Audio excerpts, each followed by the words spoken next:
literally. In a land of likes, leggings, and lattes comes a podcast hosted by two basic beings, Bekah and Maddy. This is the Basic Bee Podcast.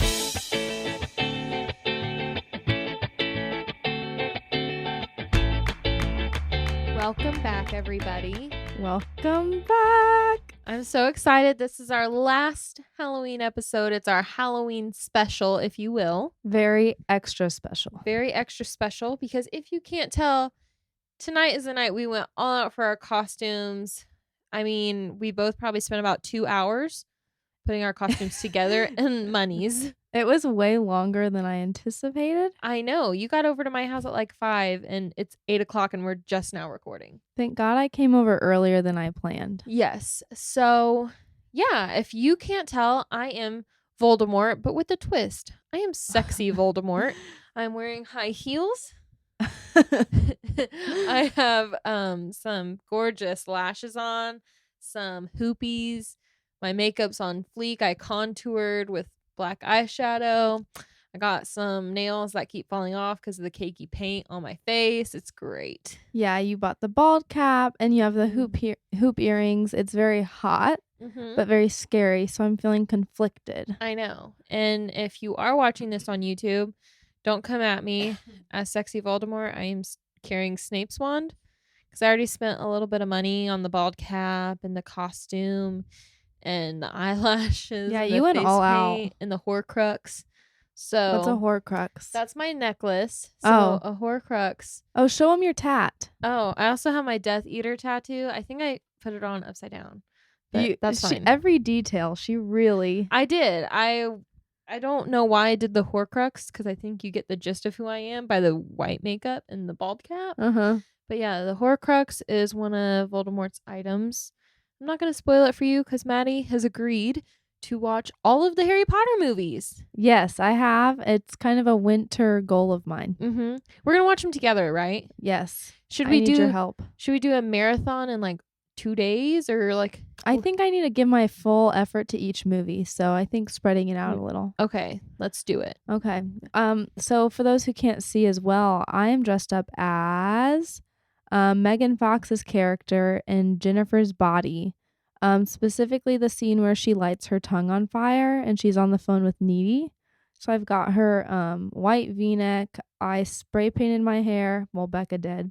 And then I actually glued down my eyebrows and I redrew them to try to imitate the shape of her eyebrows. So it was a lot. It was a long process, but you look great. You look great too. We killed it. And Bekah's eyelashes are probably about 8 feet long. I know. I told Brandon, so I totally could not find my eyelashes. We redid our bathroom and I don't know where I put my collection of eyelashes. They were gone. And so I had to call my husband on his way home because I had the bald cap on, the makeup. I could not go to the store. I mean, I could have, but I was not going to go to the store and pick them up. And I was like, honey, find the longest, craziest eyelashes you can and buy them. And he did really good. I feel bad because didn't you ask me to paint your bald cap and then I just didn't? Well, you did, but no one can see it. So I guess it doesn't matter. Yeah, I guess it's fine. Yeah. Well, we can paint the bald cap if we do TikToks or if we do anything else. Okay. But you can only see the front of me, so it's okay. All right. Well, should we get into our recent obsessions? Yes. Why don't you go first? So mine is pretty general. I just got back home from a trip to New York. I visited a friend out there just for fun. And I had never really explored New York at all. And I stayed in Brooklyn with her. And she really just showed me the ropes. And it was amazing. It changed my life. It changed my perspective on New York. I would totally move there now. But I just had a ball. And the weather was perfect. We rode bikes across the Brooklyn Bridge.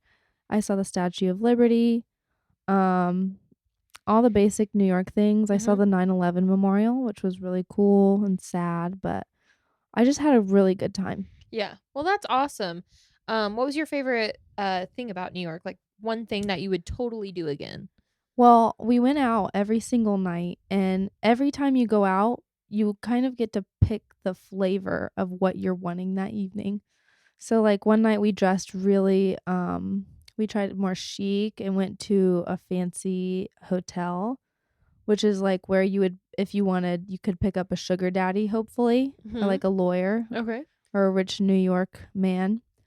The other nights we went to more like on the clubbing side. There were speakeasies everywhere. So it really just depended on what you wanted that night, and you could pick whatever you wanted and dress for that occasion and go find your people. So if I wanted to, I could dress like super fancy one night.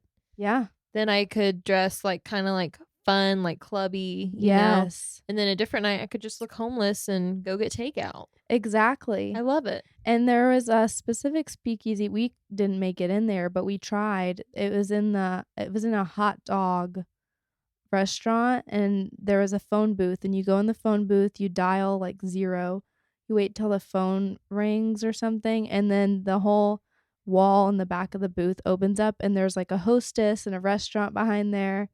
Wow. And it was obviously booked when we tried, but it was just so magical. Like every corner of New York I saw was so interesting. Mm-hmm. And you said the people were really nice. Yeah, you could make friends wherever you went. Everybody was following each other on Instagram. It wasn't like California where I didn't feel intimidated by anybody. Everyone was just really genuine that I met. So I liked that. Yeah. A side random story I just thought of. When we went to New York, we did a New York Maine trip because my parents had some friends in Maine. Oh. So we flew into New York, then we drove from New York to Maine, and then flew home from Maine. Mm-hmm. And I was like 10 years old at the time, 9 or 10. I was in like 5th grade. And I remember we were at Grand Central Station, and we were like my dad and mom were trying to look at the map, and this guy, I just remember him came up to us and helped my parents figure out the map. Mm-hmm. And like I just remember being so tired that day. And I remember like going to Maine and nobody was helpful. Really? Yeah, and ever since then my dad always tells the story that people were so helpful, and that was just like one instance that I remember. My dad was like, people are so helpful in New York and people are mean in Maine. And It's just crazy how a little experience like that can change your whole perception of an entire state. I know, yeah, because I think my parents asked for help several times in both cities because we were new there. Yeah. And yeah, he said the people, like, I think my brother had to go to the bathroom, and this lady would not let my brother go. He was like 4. Go to the bathroom in a lighthouse or something because what on earth? we didn't pay for something. Yeah, and he was like 4. Well, the So- East Coast has a reputation. Yeah. But however, the New Yorkers I met were really nice. When I got Yeah. off the plane, a lady helped me find my Uber and all this stuff. Oh wow. It was just awesome. So I want to go back. Yeah. Yeah. And if you do go back, we should go to FAO Shorts. Yes. So And we need to do some interviews. yes, that'd be fun. Okay. When Maddie got back and was telling me about how much she loved it, I was like, we need a basic B trip with our We really basic do. guys Yes. to New York. All right. What's your obsession? Okay. So my obsession, I kind of have 2. Okay. So first is Survivor. Me too. I have not been into it the past, like, no joke, 10 seasons. Like, 5 years? Because it's like 2 seasons a year. Well, 7 years because they were off like 2 years because of COVID. Mm-hmm. So like I have not been watching it, and I was like, you know what? I mean, give it a chance. And I don't know why I stopped watching it. I think it was just like life was too busy. Now it's kind of starting to slow down, so I started watching it. And I'm really, really enjoying this season. I don't like Shan. Is that her name? The forgot. pastor lady. Yeah, I do not like her, but I love Xander, and I like Nasir, and they're probably my 2 favorite. Nasir's my favorite, I think. Nasir wasn't my favorite at first. He was kind of annoying at first, but then I grew to like him. Mm-hmm. Yeah, and that's how the tribe was too, I think. I don't like Erica. Which one's Oh, She got sent to the island. is that her name? Erica, yeah. Oh, I couldn't remember her name. And then there's I think her name's Sydney. And she's like, I'm really attractive. I'm really smart. I'm Yes. I'm the ultimate threat. It's like, I know. I was like, I don't like her I hope she either. gets put in her place. I hope so too. All right. Well, what's your other obsession? So this sounds stupid because I haven't played it yet, but I know I'm going to be obsessed with it. Okay. So I got this old school game from Nintendo. I just haven't had time to play it, just FYI. I got this old school. Did you ever play Aladdin or Lion King on the computer? No. Oh. It's like this old school remake of those classic games that I used to play as a kid. Aww. And it was like only $19. So I wow. bought it. Yeah, for my Nintendo Switch. So I know I'm going to be obsessed with like the nostalgia of it. I hope that So- you love it as much as you think you will. I haven't stopped looking at the pictures of the game, so like I'm already kind of obsessed with the way it looks just because it reminds me of it. But I'm like so excited to play the games again. Well, I need an update. Okay, I'll update you next week. Hopefully I'll get to play it this weekend. We also bought Mario Party Oh, on the Nintendo Switch. I've never played that. I love Mario Party, but you're more of a Mario Kart girl, and that's okay. I love Mario Kart.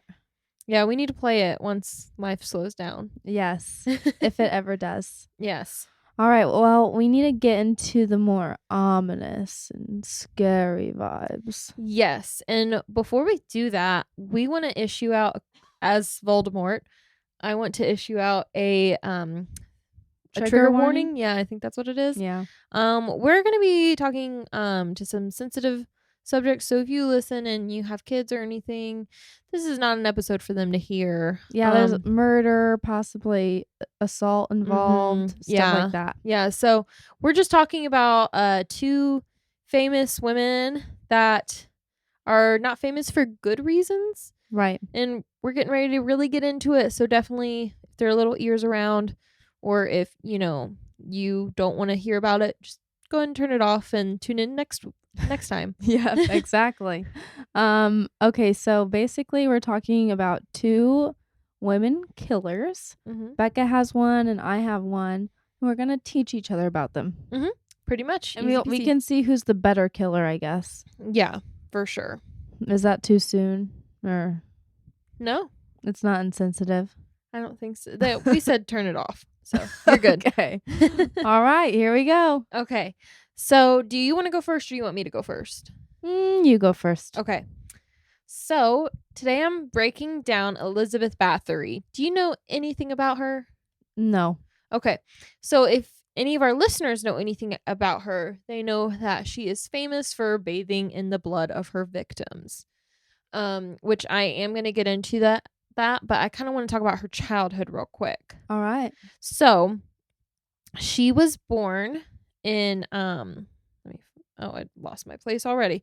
August 7th of 1560.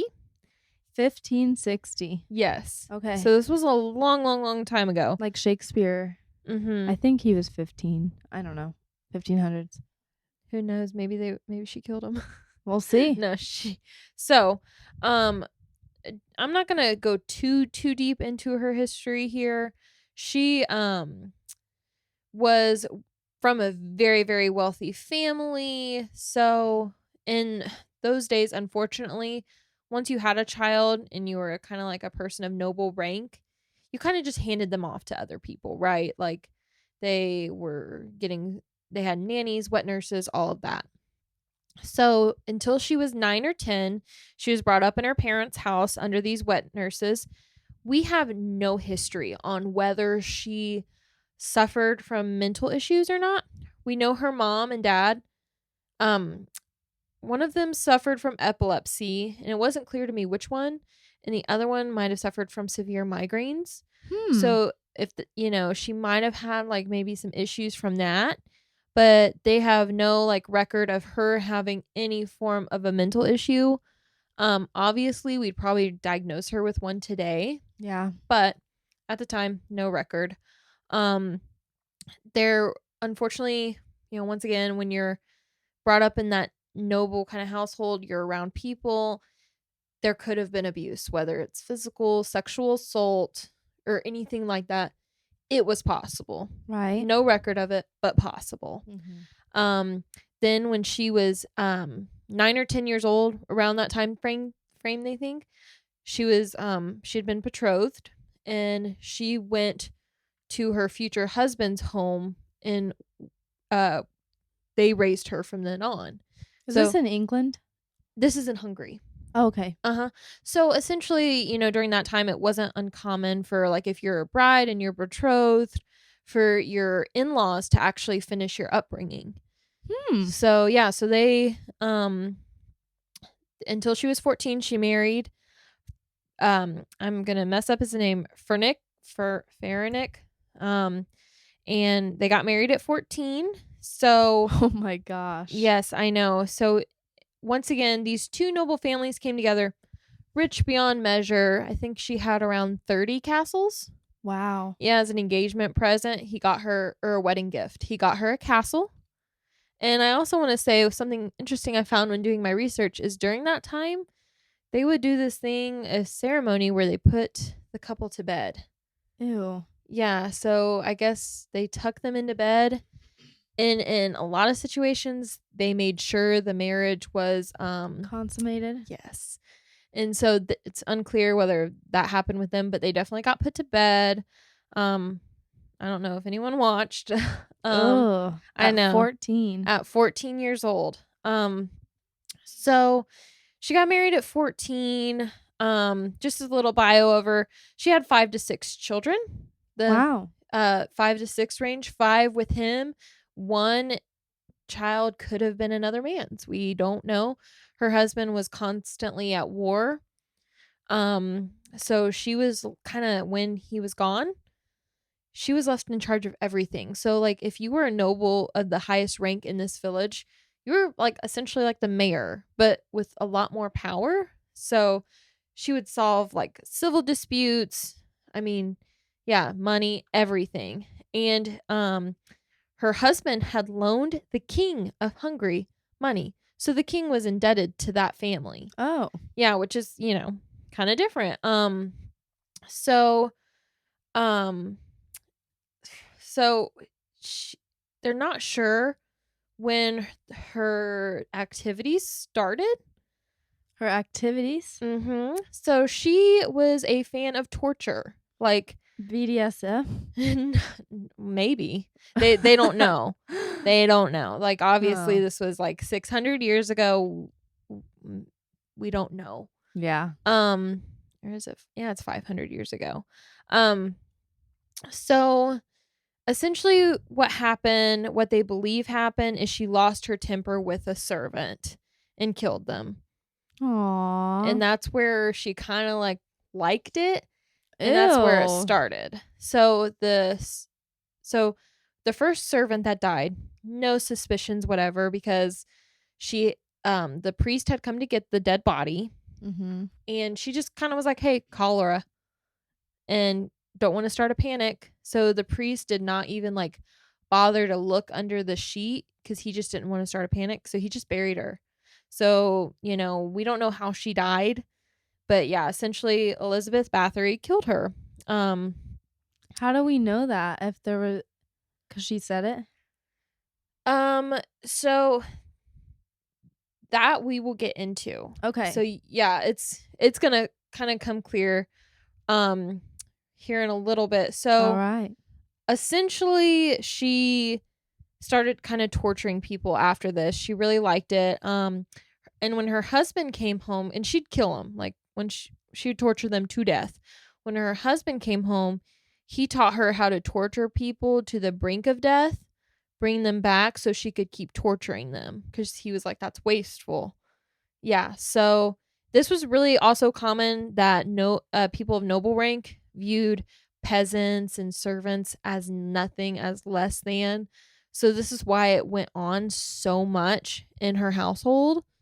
Because nobody even viewed them as, I mean, they were just property.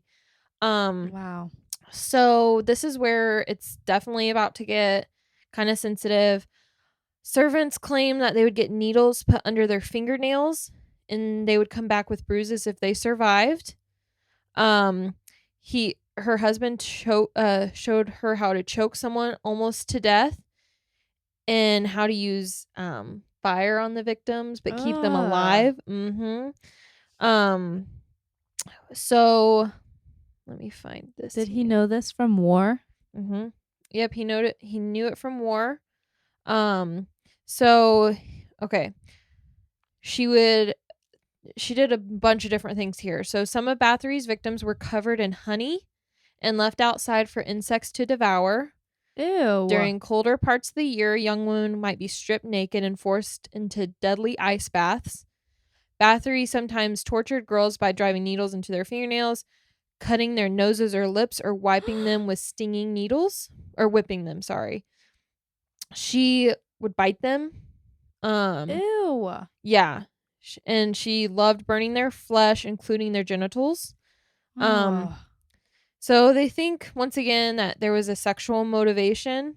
So was this with men or women? It was mostly women.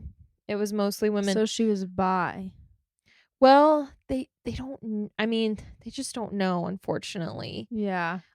She's just a psychopath. She was a psychopath, and so this is where it kind of gets crazy. So This is where it gets crazy? It's how she gets caught. Oh. So the servants and the peasants around the village that would go to her castle to be her servant, there was none left. Nobody else would go work there. People started hiding their daughters because they did not want them going up to the castle. Like, it was known. No one did anything about it. Because what could they do? Well, yeah, and like, they were such a powerful family. Mm-hmm. They were afraid to do anything because, one person speaking out doesn't do anything. Yeah. And your whole family gets slaughtered.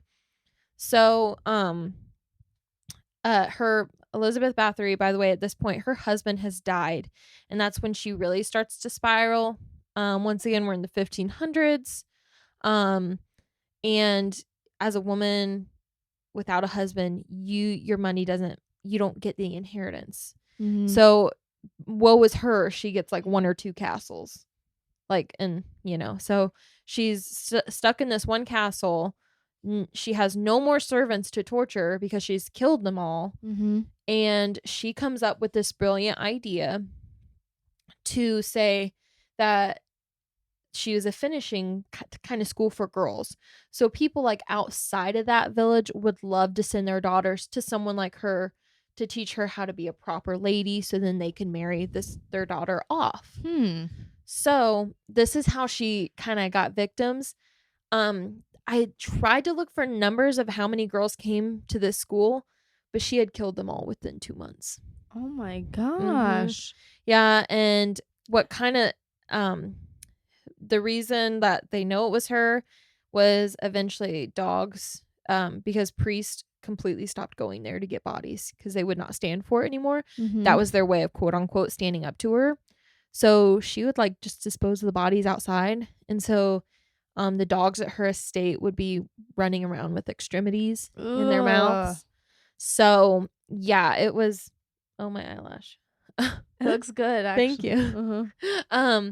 So yeah, they essentially, after that, and all these people whose daughters did not come home from quote unquote finishing school Mm-hmm. with this really high ranking person started filing complaints, and that's what got attention of the king. He wanted her killed. Mm-hmm. And all the other noble people said no, and of course people started at this point saying, like, speaking out once she kind of got caught. Mm-hmm. And I left out a part of the story. They made a house call actually and caught her torturing somebody. So, oh my gosh. Yeah, what stage of the torture, they don't know. They don't know if they saw anything, but yeah, they essentially caught her red-handed, and that's how they know it was her. She had 3 to 4 servants, they think, including the nanny that she had growing up. She had hired to take care of her children. The nanny helped her torture these people. So all of her, what the heck? she had 3 or 4 main servants that would help her torture people. They're probably scared. Yeah, I mean, when you don't want to be that person that's going to get tortured, right. So what do? Yeah, but I mean, the nanny, she would just hold people down, I guess. That's horrible. I know. So, but she never tortured her own children? No, she never touched her own. Hmm. Yeah. I mean, it was just that mindset of servants are less than and girls are less than and everything else, which is why, they think it was mostly girls that she tortured. Wow. Yeah, so essentially she gets not arrested. She's kept in her castle, and then the 3 to 4 servants are all put to death. One of them's actually put to death by torture, which is kind of crazy because like the justice system kind of did what, Mm-hmm. and they were tortured to get the information too. Oh, wow. So, and then a couple of the girls ended up getting away somehow or surviving and running away. And so they came back. And yeah, so the noble people did not want her to get killed for it because they were like, oh my gosh, if somebody of my rank gets held accountable for what they're doing, that means I could get held accountable for what I'm doing. So, and obviously they weren't killing people like she was, but they just didn't want her dead. So she was kept in isolation for 4 years before she died in her sleep.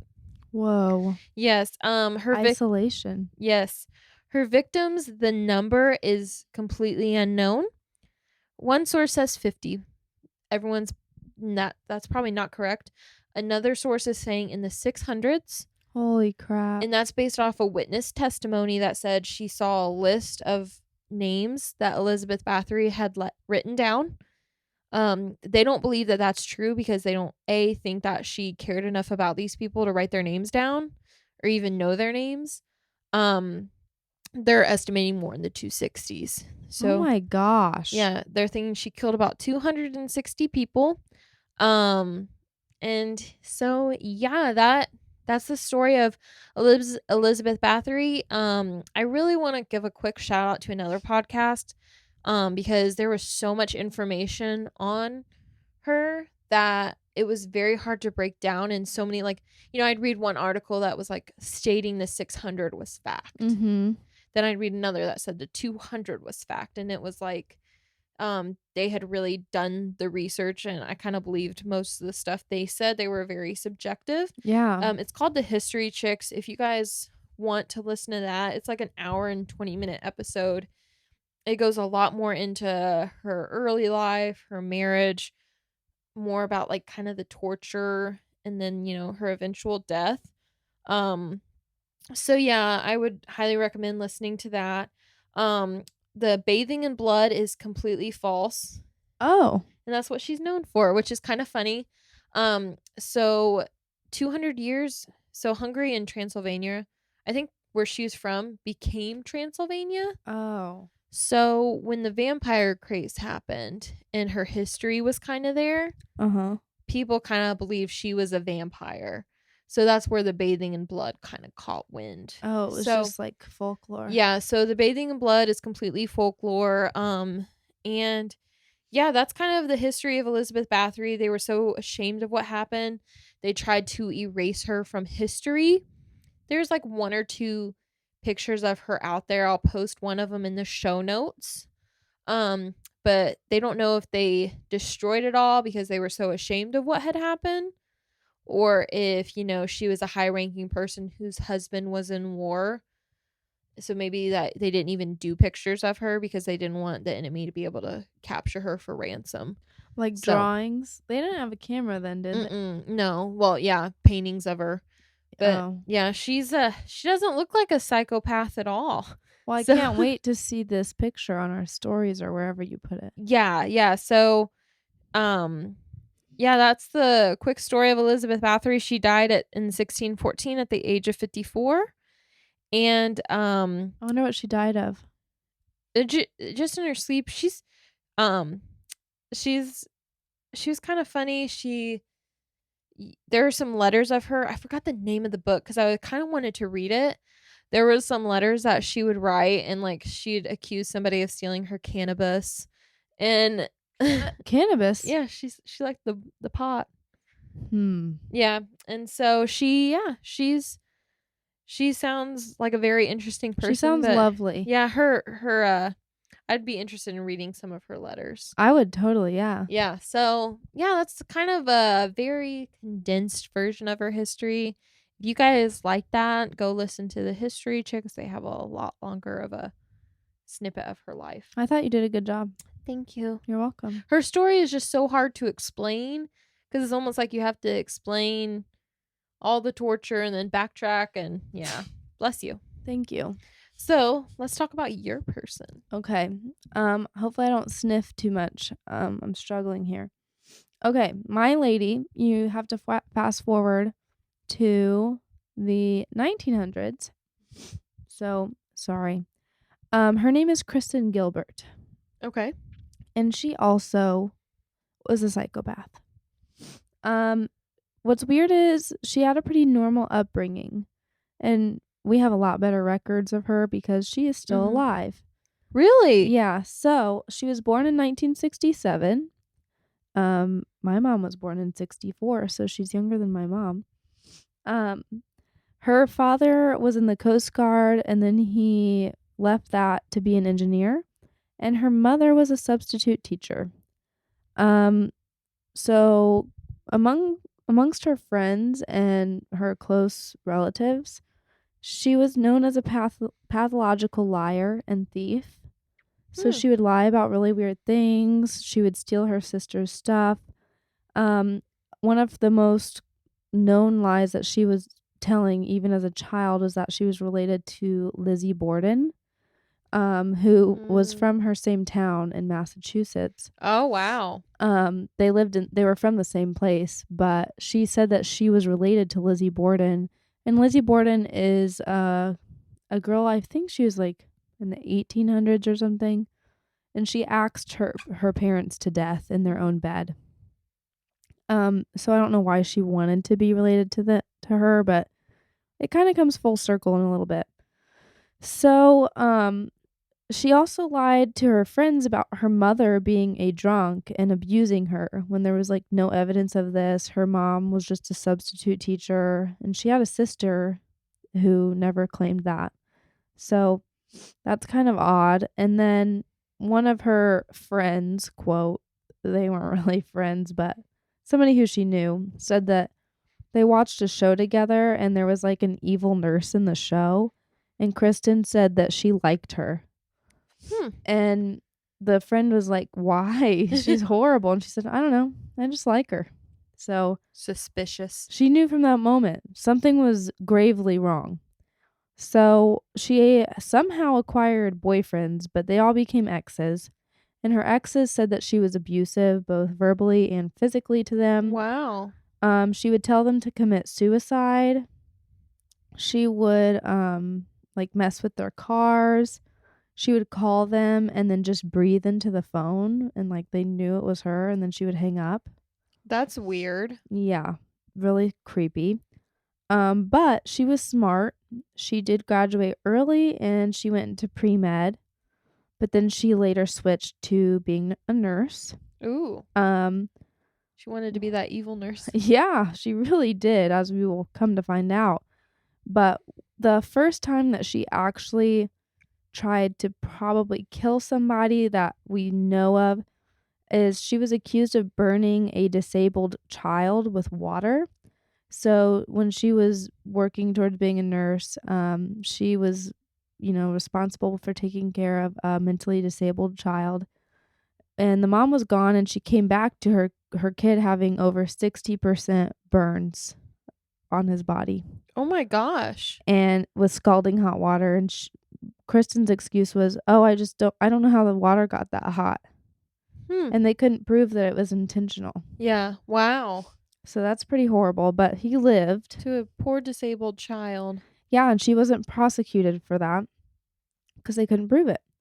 So then when a little bit later, she married a guy named Glenn. Again, I don't know how she found men to be interested in her. I don't know either. And he claimed he has been interviewed and stuff, and he was part of the investigation, I think, later. But he says that one of the first things she did to him where he knew something was wrong was she chased him with a knife around the house and like almost killed him. And then she became a nurse in 1989. Oh my gosh. Which, why? The most motherly probably occupation you could choose, and she's chasing people with knives.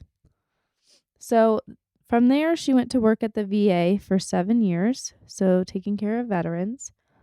And after her time there was an investigation for things we will talk about, but they found out that about half of the 350 total deaths that had happened during her 7 years there happened when she was on duty specifically. Oh my gosh. So it was about 175 deaths. But because of this weird percentage that was happening only when she was there, a doctor told her nurse manager to watch her and like keep an eye on her, but nothing ever came of that. Oh my gosh. And like her fellow nurses there would joke and call her the angel of death, but nothing had ever come of it. So the death rate had tripled while she was on duty, and during that time, she had her first son in 1990 and her second son in 93. So this Glenn guy stayed married to her? Yeah, and was procreating. Oh my gosh. You know, he's addicted, I guess. But she did have two kids, and they're not too far from our age. Sorry. You're fine. Okay. So, her first known and proven victim was named Stanley. He was a patient that came in, and Kristen went into his room, and a nurse saw that she had a syringe, but all of his meds that he was on were only pills. And around this time is when people started noticing there was a drug called ephedrine, I think, and it was disappearing, and it was in a syringe, and it was known for causing heart failure. So Stanley was heard yelling, "Please stop, like you're killing me," and he died. Shortly after that, she started having an affair with a cop. His name was James.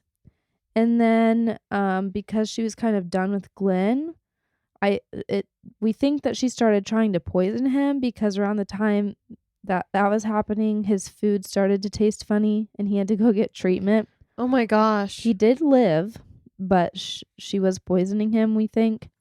And she tried to kill him, actually. And he obviously wasn't thinking too critically about this, but she had 2 syringes, and she said that she wanted to flush his vein out to draw his blood. And he believed her because she was a nurse. So he let her do it. And he said after the first one, his body went cold and he passed out. And he woke up to her saying, "This isn't going to work." Oh my gosh. And he survived. That is awful. So her next patient, his name was Henry. Well, not patient, but victim. He told his family that they couldn't leave him at that hospital because people were dying there for no reason. They didn't listen, and he died. Oh my gosh. So then there was an investigation, finally, in 1996, because people started, paying attention. It was about time. Yeah, but by this point, it's too late. Yeah, there was a lot of death at that point. So, because this investigation was going and she was in an affair with a cop, she started to harass James, the cop. So she started to stalk him, calling him and breathing into the phone. I think she egged his house or something. Oh my gosh. And then she made a bomb threat at the VA. And she did this by calling and using a handheld voice changer called a Talk Girl Jr. I think it was like a toy. And I guess the cashier who checked her out when she bought it said that she had wanted to make sure that the batteries were working. So, and the day before, she told a neighbor that she had found a bomb recipe. Oh my gosh. Yeah, freaking psycho. So finally, the police get a warrant and they search her house, and she gets sentenced to 15 months just for the bomb. And during this time, the investigation ended, and then she was sentenced to 4 life sentences because they could only prove 4 victims of hers. So she got sentenced to 4 life sentences without parole, plus 20 years. So Wow. she's not getting out. No, and she even today she still resides in Texas. That is awful. So do they have like an estimate on how many Well, people? they said about 175 is their best guess, but it's really hard to say because they can't prove anything. Yeah. Wow. But it 'Cause- just blows my mind how long her fellow nurses could stay quiet. Yeah, I know, because you would, like, I don't know. You would have to notice that because, I mean, I know hospitals in the, 80s and 90s are probably a little bit different than they are today. Yeah. But if you think about it, you have, if you are in the hospital for even just one visit, you're seen by what, 3 or 4 nurses? I think so, yeah. So you would think that these other, at least 2 nurses that were working with the same victim would have enough connection to this victim to know they shouldn't have died. Yeah. You know? I mean, thankfully the doctor had noticed, but he told the person who was over her and she did nothing about it. Yeah, it's just awful. But what's really weird is we have no idea why she was evil. Like she had Yeah. a seemingly good childhood. She did well in school. Had kids, kind of normal. Some wires just got crossed. Something, I tell you what. Yep. Well, in the show notes, we're going to ask you guys who you think is worse. I mean, because there is a difference between torturing somebody to death and, just killing them for no reason. I mean, both are stupid. It's really weird. She just seemed to have a dream of being a serial killer, it seemed like. Well, she wanted to be related to a killer, so, Yeah. She thought it was in her blood. Weird. Yep. I bet she would have bathed in her victim's blood if she could. Definitely. She probably was related to Elizabeth Bathory. I just wonder what her children think now, because they're like your age-ish. Yeah. I wonder what they do think. I need to look them up on Facebook. Yeah, we should. Let's message them. Hey, what do you think of your mom? Do you want to be on the Basic B pod? Well, we hope you guys enjoyed this short episode. It's just a Halloween special. For the holidays, we are planning on slowing it down a little bit, right? Yeah, it's just getting up to be a lot with everything going on in mine and Becca's lives, but I don't know. We're going to just take it a little slower, try to focus on one episode and make it a really good episode every time one comes out. Yeah, so we're looking at maybe from now till the end of December doing every other week releasing an episode. Yeah. That way we just have more time to focus on it. And like I said, with the holidays coming up, people are coming in and out of town. Maddie just got back in town. So Becca's graduating. Yes, there is just a lot going on these next couple months. So we're just going to be doing every other week. But just know that these episodes, we're still going to put a lot of time into, and we're hoping that they'll be really good. We have a lot of good ideas. So, yeah. Yep, I think that sums it up. Yeah, well, are you ready for our misconnection? I can't wait. Okay.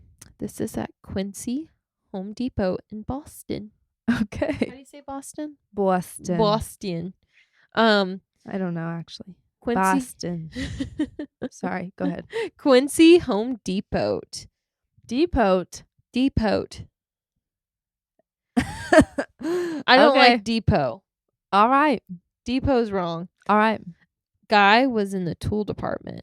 Mm. You studied me, taken off guard when you asked if I would be interested in a sword fight. Yeah, guy. I'll go at it.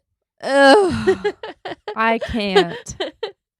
I just want to know, like, why you would ask somebody that at Home Depot. Because that's the place you would find a man. I mean, that is true, but a sword fight, I don't know. That just seems like, I don't know. Have a conversation with someone first, people. I think he was horny. He must have been.